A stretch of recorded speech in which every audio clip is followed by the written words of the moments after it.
Welcome to Porch Play Chats, sponsored by the American Association for Promoting the Child's Right to Play, or more affectionately named IPA-USA.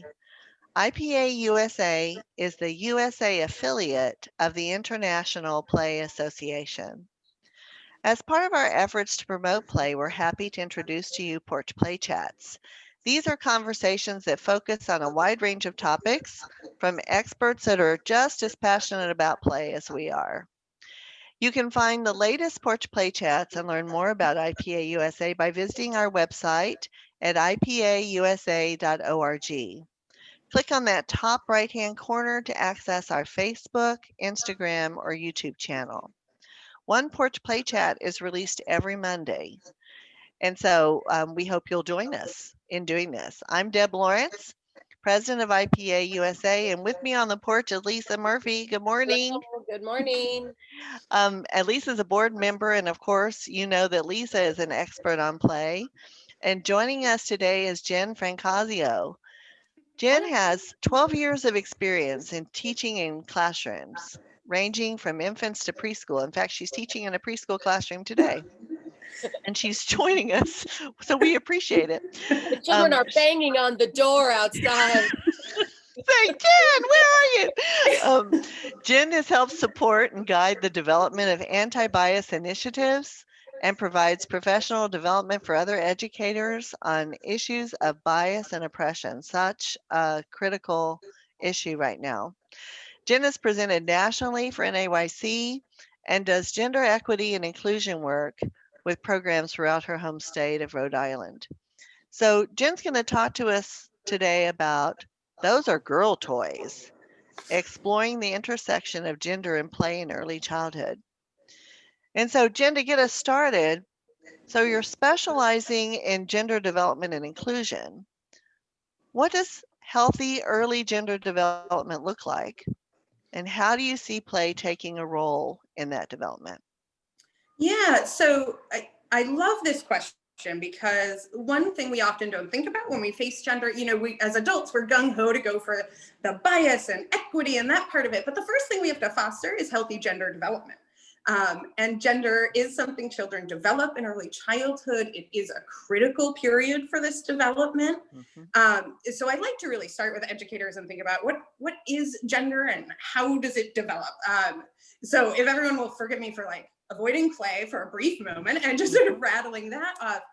So often we conflate gender with genitals, chromosomes, the sex we're assigned at birth, or even sexuality or sexual orientation, which it couldn't be further from. What gender really is a set of social constructs around masculinity, femininity, androgyny, and all the social norms and mores around that. So what that means is gender evolves. You go back 100 years right here in our country, and pink was for boys and blue was for girls because pink is way too outrageous and loud a color for those poor, fragile girls to handle. And then you introduce marketing for toys as you enter the 50s and 60s, and it does a rapid switch. They realize they can make twice as much money if they separate the toys into boys and girls. So gender is something that evolves with time. And that means that right now, I think we're in sort of a key phase of evolution around our understanding of gender. So if it feels like everything is changing super fast, that's because it is. Don't panic about that. And then you look at, so how do we develop gender if it's something we develop? And it's really, you start with infants who are expert observers. And so what they're doing is just looking around and picking up on cues about the world. And some of those are gender cues, most of which are going to have to do with the program they're in, the family they live with, that sort of thing. You get to toddlerhood, and now they're seeking group belonging. Gender can be one of the most visible and obvious ways to do that. It's one of the ways grown-ups tend to encourage for group belonging. So when you see kids start to separate out by gender around 2, 3, that's developmentally normal. So are tantrums. Doesn't mean we want it happening in our classroom, but it is normal and healthy gender development. They're also starting to internalize those norms and mores they're observing, and they're noticing body differences. So this is the age where, girls have vaginas and boys have penises. Some would be my add-on to that, any child who says it, or most boys have penises. But you start to see that language here. 3 to 4, most kids are going to start asserting their gender identity.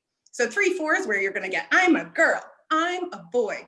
It's also where you're going to get, I'm neither. I'm not that one. Deb, I saw you raise your hand. Did you? No, I was I have to just tell a story that's really funny that kind of relates to this with 3-year-olds. So I was a teacher, of course, in a preschool and with 3-year-olds. And the boys would go into the bathroom and compare the size of their penises as they were As boys bathroom. do. Yeah. Mhm.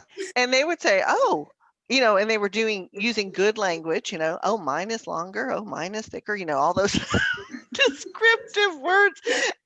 And the other teachers would flip out. And I'm like, it's their bodies. Mhm. They're curious. It's Yes. okay. Anyway, It's so normal. it's so Yeah. normal. Yeah. And so- they're, and that's something a lot of people, because what they see there is sexuality, right? And so I really yeah. want to encourage educators to separate sexuality and gender out, and body observations can be gender. They're not necessarily sexual, especially when you're 3 and 4 years old. So to sort of make that separation in your head. Yes, you get your 3 to 4 year olds, they're asserting their gender. They are super curious about bodies. Actually brought one of my friends an anatomically correct baby doll. Nice. And, the conversations these babies start in my 3 and 4 year olds is outrageous. You get to 5, 6, which is the oldest end that I'm teaching right now. Now they've internalized those gender norms. They also are starting to develop an awareness that straying from those gender norms can create a negative reaction in their peers, their adults, their community. So this is where you start to see perhaps shame, self-censoring, kids but it's also a time when kids might develop modesty. So it's not all bad, but we're sort of developing in that. And one thing I always like to bring up, because there is a critical period for this, when we develop biases in early childhood, they're usually set by age 5 and are unlikely to change until age 11, 12, 13. So we really are setting in stone some ways of thinking in early childhood. So this is a critical period. So you go into all that. Now you know what gender is, it's something children develop. It's also something that children can be really fluid in. So I think it's important we know that all the research shows fluidity and playing with gender does not necessarily affect your gender. It can expand your horizons. It can open you up to what's out there, but it's not going to turn a cisgender child transgender. It's also not going to turn a transgender child cisgender. It just doesn't happen. One of the really interesting statistics I actually read this morning is that in the 1800s, approximately 1% of the population that we know of was left-handed. Children were also beaten mercilessly for being left-handed. Now, children are receiving much less harm for being left-handed, and approximately 20% of the population is left-handed. Interesting. So when people say, I don't know, you started accepting gender variant children and now they're all gender variant, I think when you compare that to the left-handed statistic, it becomes really obvious what's going on. And what we're really doing is fostering this healthy gender development, which is going to create a greater variety of gender in our adults. So all of those are sort of the academic points here, and then you get into the fun stuff, which is toys, materials, play opportunities, dress-up clothes, the best part of gender play, in my opinion. So gender is a natural part of our play, just like any other kind of development. You start to develop math skills by building with those tangrams, right? And playing and trying to figure out, okay, we have 3 people, but 4 characters to play. What are we gonna do? Oh, we need 1 more kid. And that's how you play with math and develop those math skills. So we wanna see kids doing the same thing with gender. We wanna give them the opportunity to really play with their understanding, with their expression. So you talk about gender identity, and that's often very firm by 4 or 5. That's when kids are saying, like I said, I'm a girl, I'm a boy. Even if you have, say, a trans girl in your classroom, very common to get, I am a girl from that child. Very uncommon to get, I wish I was a girl. I don't want to be a boy. It's more, I am. You're going to start getting those firm statements. But expression is a whole different thing. So you can be sure you're a boy at 5 and still be feeling into that sequin sweater at pretend play. And that's important. And it doesn't change their identity. So when you talk about play, you want to get into things like pretend play. I have just about every year at least one conversation, usually with a father, I will say that, about their little boy in the princess dress, their little boy in the vacuum, very rarely about the little girl in the construction suit, for what that's worth, the little boy in the baby doll. And I always sort of start with, tell me about your life, Dad. Tell me about how you carried your son when he was an infant. Tell me about who changes the diapers. Tell me about who vacuums at your home. And 90% of the time, there's some level of sharing there. So what I'm telling them is, one, you might feel this need to get real strict about gender norms because you're worried about things you don't need to be worried about. You're worried your child thinks they're a girl. You're worried they're gonna become a housewife. You're worried this means they're gay. I don't think any parent should worry about that, but I recognize that there's fear in parents about that. Gender expression isn't sexuality. Gender expression isn't gender identity. And grown men care for babies and vacuum the house and do the dishes and cook meals and even wear dresses sometimes. And even if they don't, how important is it to get experience stepping into the shoes of another human being? So you talk about raising our children to respect the variety of human diversity, the variety of human gender expression. Well, I want them to respect whoever is vacuuming their house. I want them to respect and know how hard it is to care for that baby, whether they're doing it or not. So that's part of it, is really allowing children to step into another's shoes, just the way I'd let them go be a robot.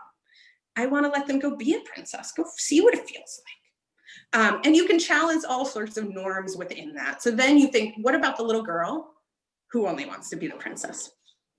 If I have an obligation to defend my 6-year-old son's desire to occasionally be feminine, to occasionally wear the sequins and pink shoes, I owe the same to the cisgender little girls in my classroom. But what you can do is challenge what that gendered play means. You always want to be the princess. Well, what do princesses do?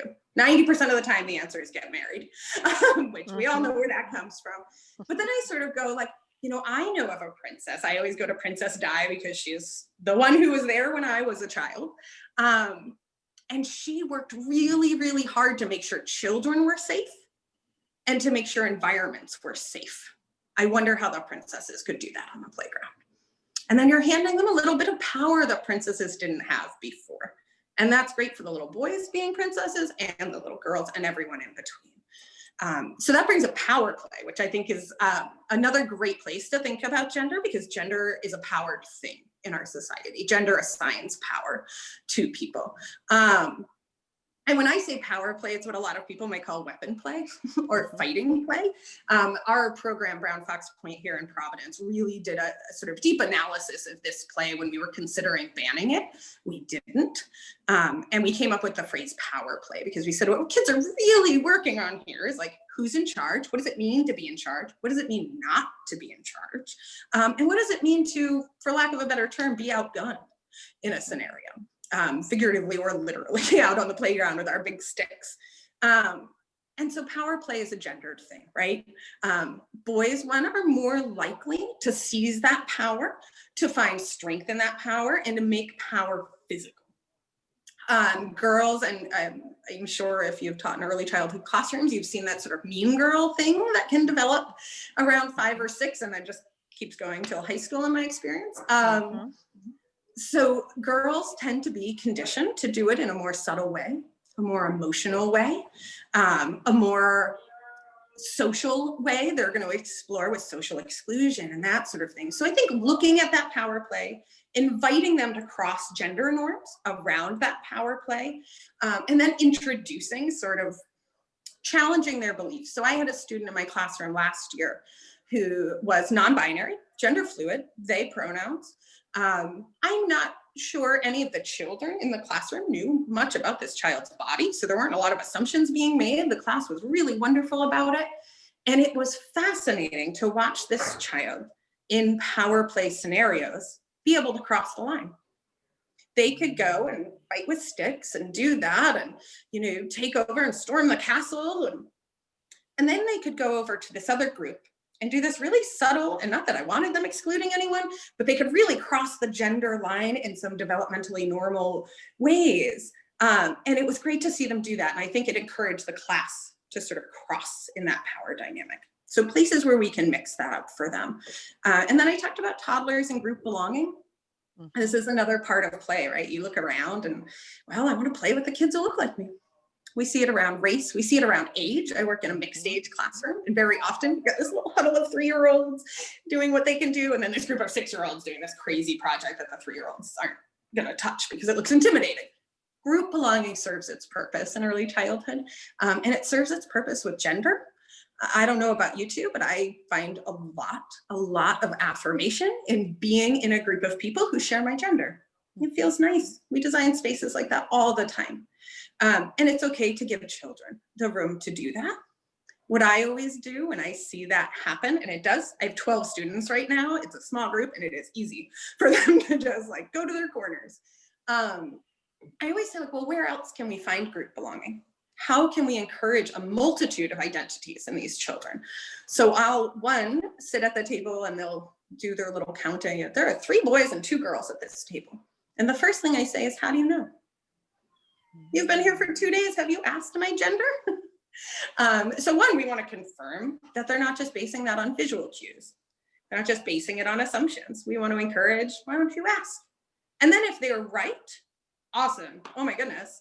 You asked everyone, you counted, you added. This is wonderful. I wonder if we can count how many people have brown hair and how many people have blonde. Mm-hmm. I wonder if you could ask everybody what their favorite animal is, and we can see how many people at this table like horses. And you just sort of go around. I like the interest-based ones because it tells kids we don't have to base this on how we look. Mm-hmm. You can go around and see how many kids in this classroom love to play with blocks. Maybe they'll be your gender and maybe they won't. And that allows children to realize that group belonging is powerful, but you're not a part of only one group. So that works around other areas of bias too, race, age, weight, all those things. So it's a great technique. Jen, you have given us amazing practical ways to talk to children and how to raise issues in a respectful way that sort of broadens children's understanding of gender. So how does that, I love the example that you had with a parent. I had a dad when I was a director. His son, 8 years old, loved the dresses in dress up in the school age room. And dad was macho, my son doesn't wear pink, my son, and I had to stop him before he went in and erupted. Mm-hmm. And it was a hard conversation. I just like walked right in front of him and said, Jason has on a pink dress right now, and you're going to be okay with that. Let's go talk about it. And I took him to my office and sat down and said, have a cookie. Here's a cup of coffee. What would you like? And he was like, what do you mean? And I said, you're going to be okay with it. And so let's talk about why you're going to be okay with it. Mm-hmm. And let's talk about why you're not okay with it. Yes. I think that piece of that conversation has to be unpacked too, which of course all comes back to relationship. I gotta add to Deb's story. I had a dad one time who was he played bagpipes in a full-on Scottish regiment. And he got upset that his kid was wearing the dress-up shoes all the time. And I'm like, don't you wear a kilt every week? And he was like, oh, yeah. I'm like, come on. Yeah. We could make room. Yeah. And it's so true that I think there's those blind spots, right? Yeah. And I think that shows how important fostering healthy gender development is, because most of us at my age, your ages, are working with a handicap, man. I got biases up here. I have not unpacked. I am shocked every time. I go, where did that come from?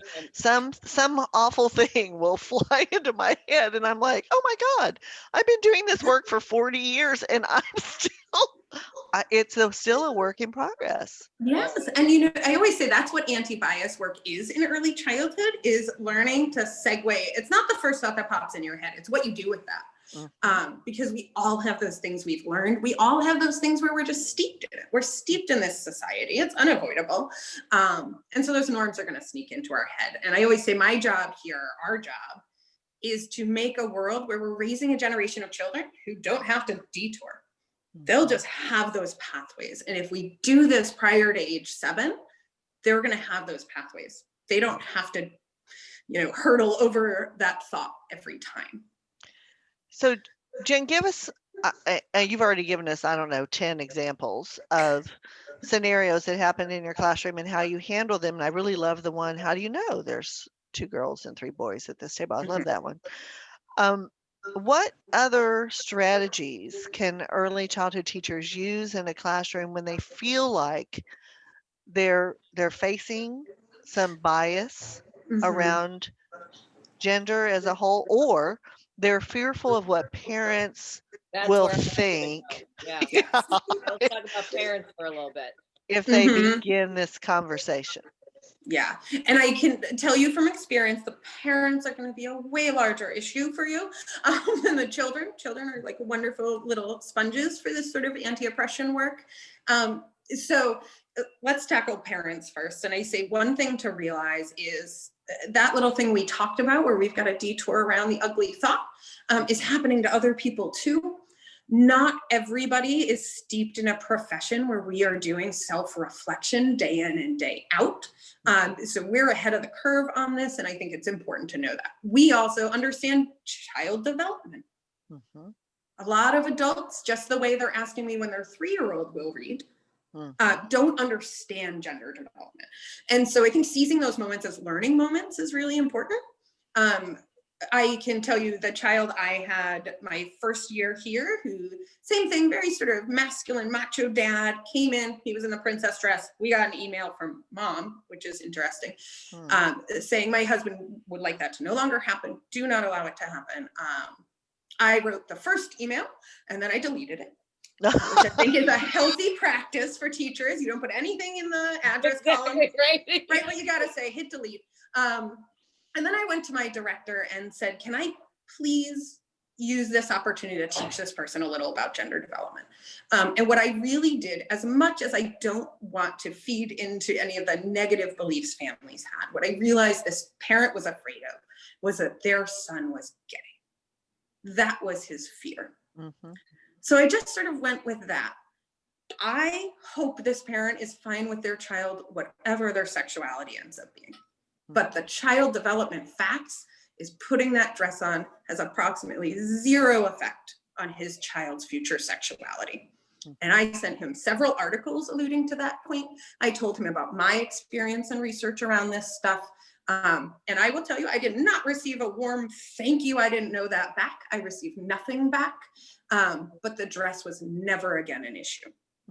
So I think seizing the opportunity to say, like, maybe this person just really doesn't understand. Maybe they have some fears and concerns that just aren't based in reality, and letting them know that.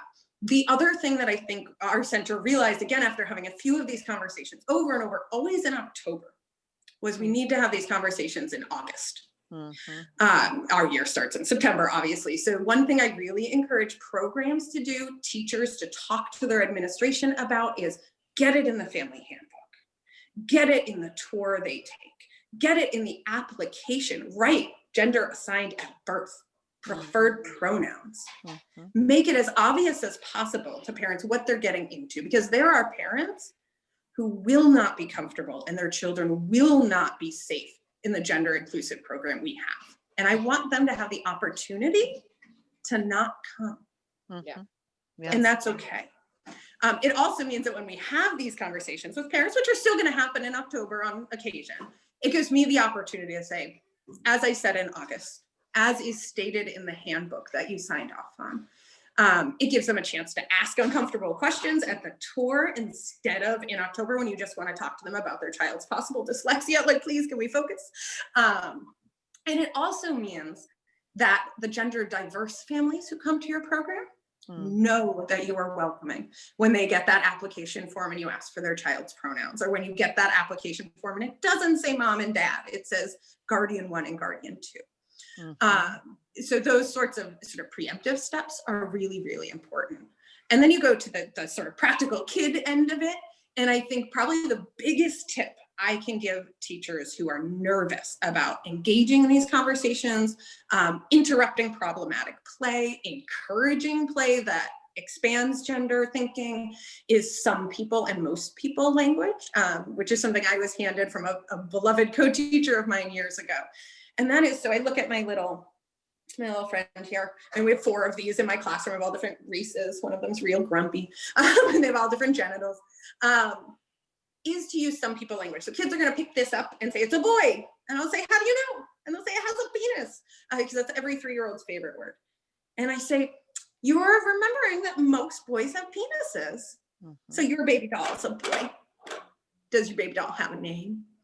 And you go on from there. I don't have to perseverate on it, but I've got that most boys. Now some kids will push back on that, some kids won't, and it'll just sit there. And I'm trying to be as accurate as possible, because it is biologically and socially accurate that most boys and men have penises. Most boys grow up to be men, not all. And then there's the some people language, which is when you don't have the fact that the majority of whatever.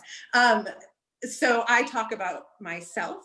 I will get asked by younger children whether I'm a boy or a girl. It's almost always related to my hair or my clothing. And I usually avoid answering immediately. I go, well, what clues are you picking up on? What makes you ask? I noticed you didn't ask Devin, who is 6 foot tall and dressed very masculinely and has a deep voice and goes by he. But you asked me. That's very interesting. Let's talk about it. So that's sort of, I think, encouraging kids to question, using language with myself when I'll say, well, or some girls have long hair, some women have long hair, but you can call me she, and I have really short hair. And then you go and look at the book and they assign her to a character that wasn't given a gender in the book. And you say, why are you calling that a her? I wonder how you know that. They say, well, she has long hair. I remember this morning we talked about how some girls have long hair. And then we talked about how some girls don't. So that's not always the most reliable clue. Oh my God, I love you, Jen. Really, it's just the practical ways to respond and not just sort of let it go, right? I think so much because we feel so uncomfortable in talking about anything related to boys and girls or she, he, or they. We just go, oh, I'm just not going to go there. But when you go there, you're not confrontational, you're questioning. Yes. And you're just making a factual statement that sort of opens up, oh, next time this comes up, maybe I'll say, well, most girls have, or most boys have. Maybe they'll start using that terminology, which is just beautiful. And it's honest. I think one thing, when you frame it that way, I find it becomes a lot easier for grown-ups, because it feels like you're wading into controversial territory for some reason. But really all you're doing is telling the truth. And if you've got to go read a few articles or attend a session with me to know that it's the truth, fine, go do your work. But it's the truth. You're just, I think I want to comment on that. It's the practicing of saying words that we're not used to saying. I think we sometimes gloss over that. If that's not been a part of what just rolls off of our tongue, it's going to feel clumsy because we sound like I've never used this word before, or I've never used this phrase before.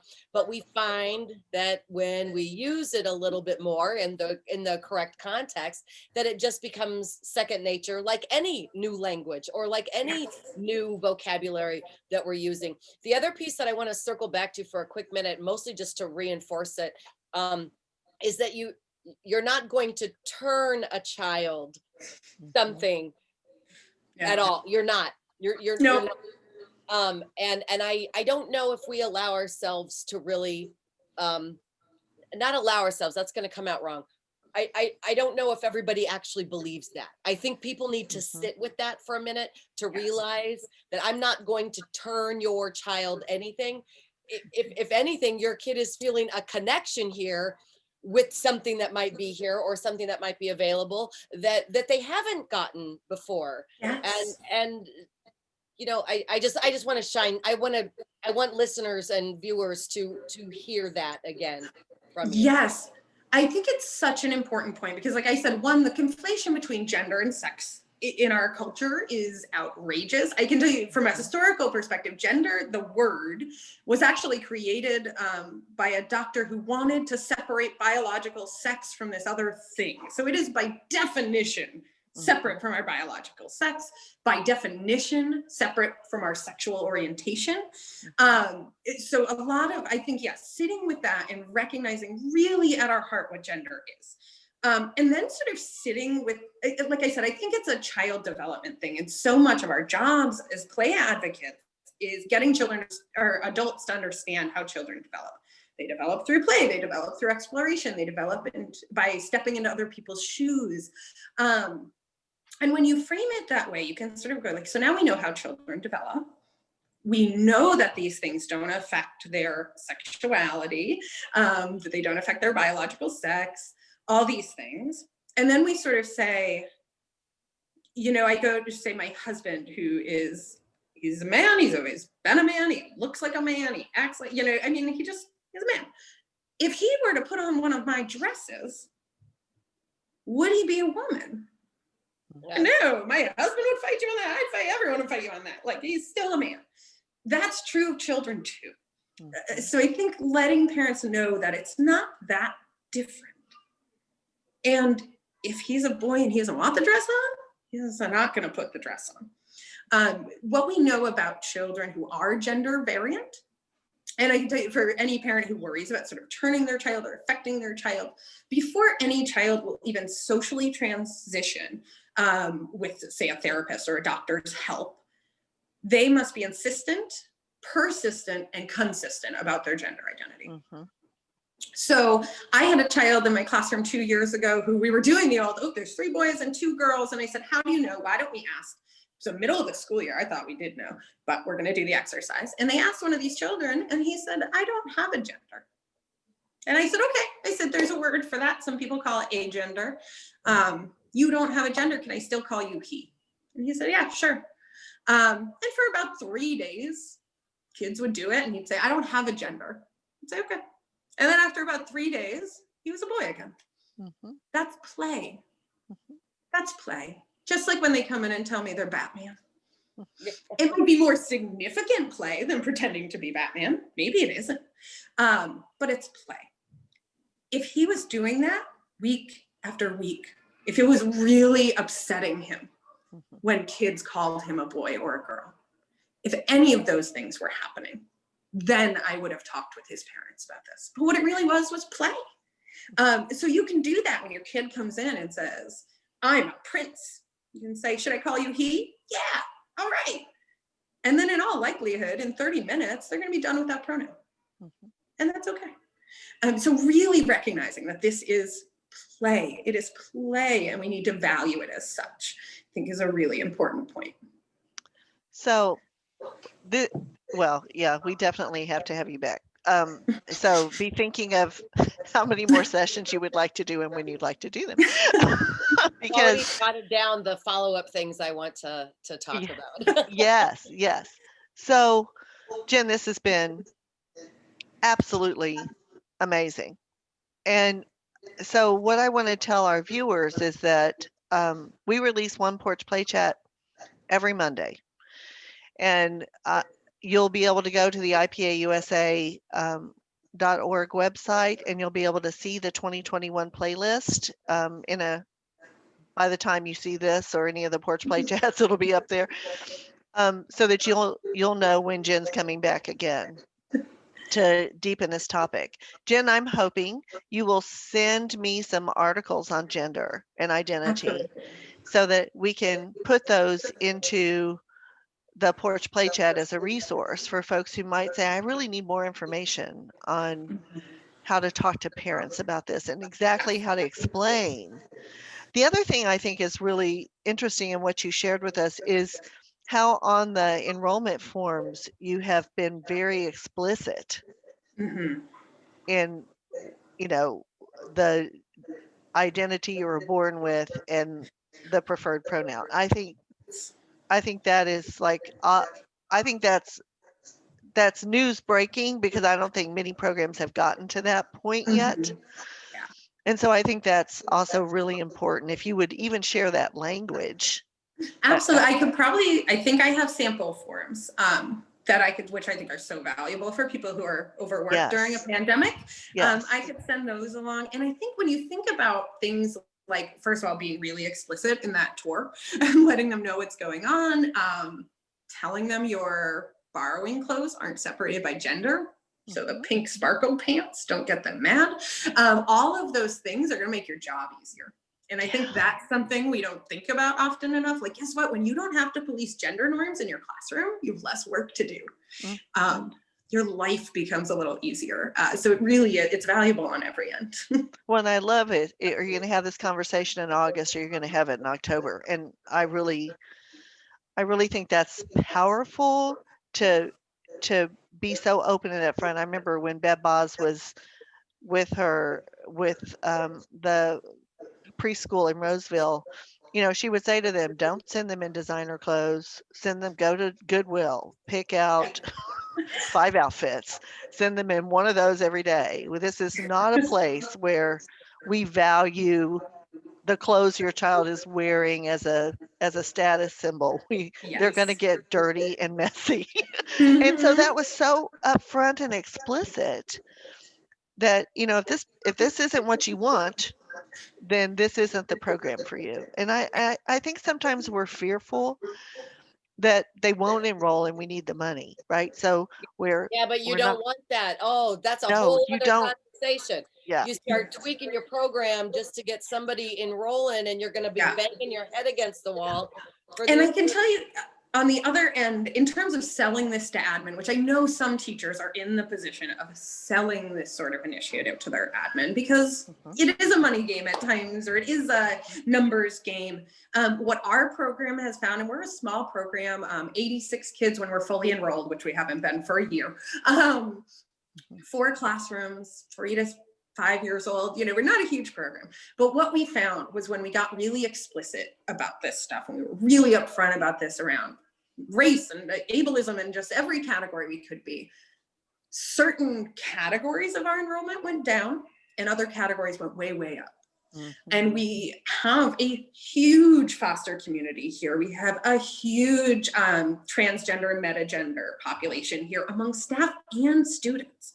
I mean, as huge as you can be in a 100-person building. But so I think it's important to remember when you worry about things like enrollment, that you're also welcoming a group of people in a population that doesn't feel welcome anywhere else. So you're real quick going to become a destination.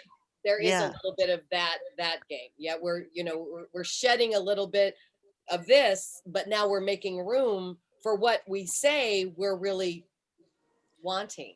Exactly. And in the meantime, you're embracing best practice, you're making your teachers' jobs easier, and you're supporting the healthy gender development of all children. Some people wait to take these initiatives until they've got the non-binary mom or they've got the transitioning child. But this stuff is great for your cisgender boys. It's great for every child in your classroom. So there's simply no need to wait. Unbelievable, powerful learnings, right? In 25 or 30 minutes. So, Jen, I'm going to stop the recording. Don't go anywhere. Thank you. Wrap